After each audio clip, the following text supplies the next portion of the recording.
Enfermedades transmitidas por alimentos.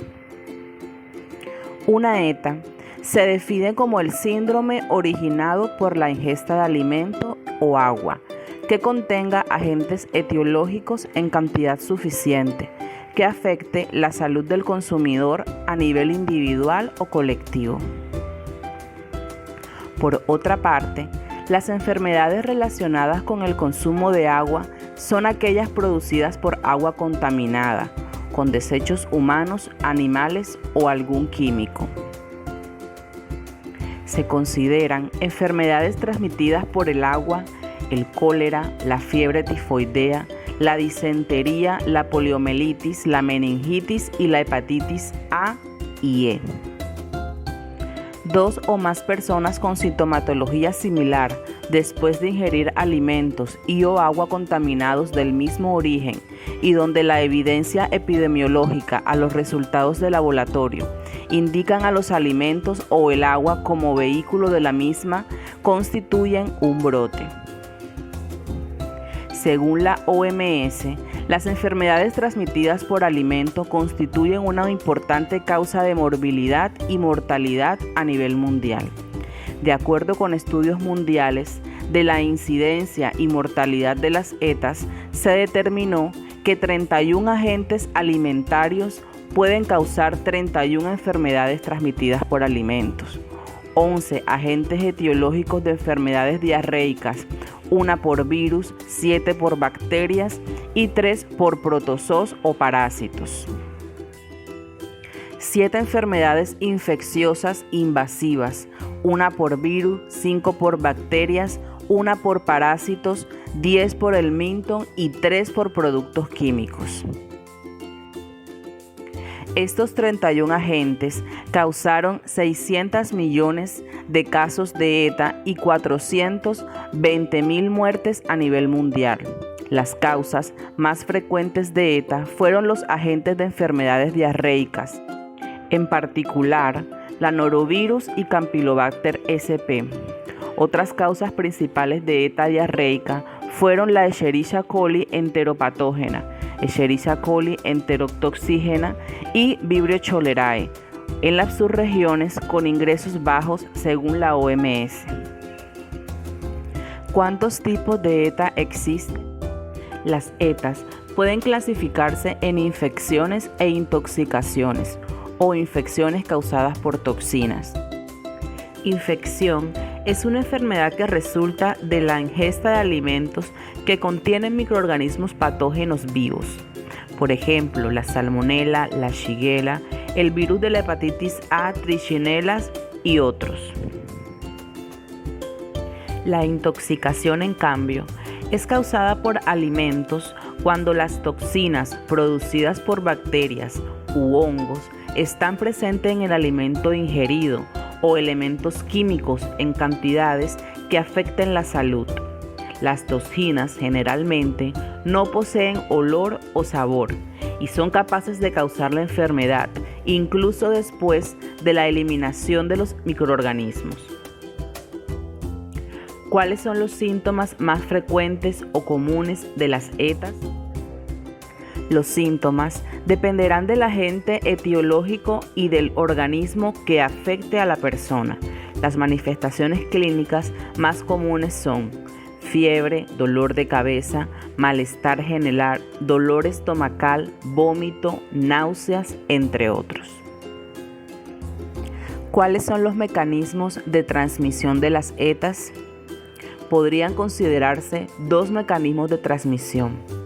El primero ocurre generalmente por contaminación fecal del alimento o inadecuado manejo del mismo, desde su producción hasta su consumo. Mientras que el segundo mecanismo ocurre por la ingesta de alimentos preparados o seleccionados inadecuadamente para el consumo, en los cuales los microorganismos tienen parte del ciclo de vida. En este grupo están principalmente las carnes y los lácteos. ¿Cómo llegan los gérmenes a los alimentos? A través de alimentos crudos, que se da por la contaminación cruzada, el entorno y los elementos ambientales y las fuentes de contaminación, que primeramente son las personas, los utensilios y también pueden ser los animales. Utilizar agua no potable, instrumentos pequeños, frágiles y en mal estado que pueden fragmentarse y convertirse en elementos físicos que contaminan los alimentos. Mala protección de los alimentos, ya que los dejan expuestos al aire demasiado tiempo y puede contaminarse con insectos, moscas y microorganismos que se encuentran en el ambiente. Una manipulación incorrecta, ambientes sucios o con presencia de sustancias tóxicas, presencia de animales o plagas que no son controladas debidamente. ¿Pero qué necesita un microorganismo para vivir y contaminar un alimento? Mediante factores que benefician el crecimiento bacteriano. Por ejemplo, el tiempo.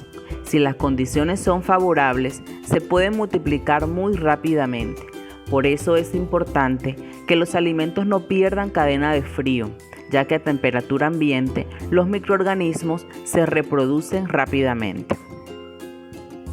La temperatura, como el calor, el frío y la congelación, es un factor que favorece o disminuye la proliferación de los microorganismos.